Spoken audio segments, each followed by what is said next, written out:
అందరికీ నమస్తే అండి. ఇక్కడ వీడియో ప్లే చేస్తున్నాను చూడండి. వీళ్ళ ప్రచార పిచ్చికి నిజంగా చేతులు ఎత్తి దండం పెట్టచ్చు. అదొక్కటే మిగిలిందిరా అని చెప్పని అనుకున్నాం, దాని మీద కూడా వేసారు. సిగ్గు అనిపించట్లేదు నీకు జగన్మోహన్ రెడ్డి? అసలు ఇలాంటి ఐడియాలు నీకు ఎలా వస్తాయి మాకు అర్థం కావట్లా. ఇంక ఇంటింటికి ఇంకా అవి పంచుకోవాలి, నువ్వు ఇంకా బాక్సులు పంచుకోవాలి మీరు అంతా కలిసి. అక్కడనే ఇంకెక్కడైనా పంచుతున్నారు మాకు అర్థం కావట్లా. నేను చూడంగానే షాక్ అయ్యా, ఎమ్మ దరిద్రం, ఇది ఎక్కడ దరిద్రం బాబు, ఇంతకు మించిన లక్కోర్ పార్టీ ఇంకోటి ఉండదేమో.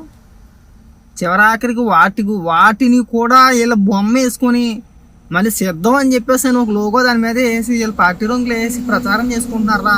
ఇంకా జగన్మోహన్ రెడ్డి సిద్ధం అంటే దేనికో అనుకున్నాం, దీనికా ఏనైనా సిద్ధం అంటే దీని గురించే మీరు సిద్ధం అనేది.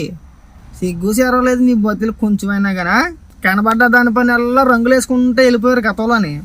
ఇప్పుడు జగన్మోహన్ రెడ్డి సిద్ధం అని చెప్పేసి ఒకటి అన్నాడు, ఇంకా అన్నిటికి ఈ సిద్ధం అనేది రాసుకుంటే వెళ్ళిపోవడం, కనబడినట్టుగా వేసుకోండి. మీ మూతి ముడ్లకి వేసుకుంటే అది 5 దినం వదిలిపోద్ది.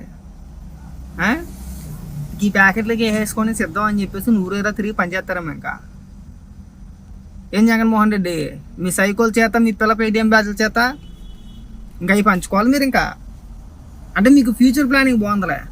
రేపు పొద్దున్న ఎలాగా ఎన్నికలు అయిపోయిన తర్వాత ఎలాగా ఈ అమ్ముకొనే బతకాలి. ఇంకా అంత మించి చేసేది ఏం లేదు వీళ్ళకి.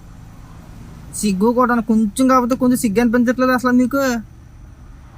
చేసింది చెప్పుకోవడం మానేసి కనబడేదానికల్లా సిద్ధం అని చెప్పేసి నన్ను ఇచ్చేస్తున్నారు అంతే. కనబడితే పాపం సిద్ధం, దేనికి రా సిద్ధం అంటే దీనికి సిద్ధం.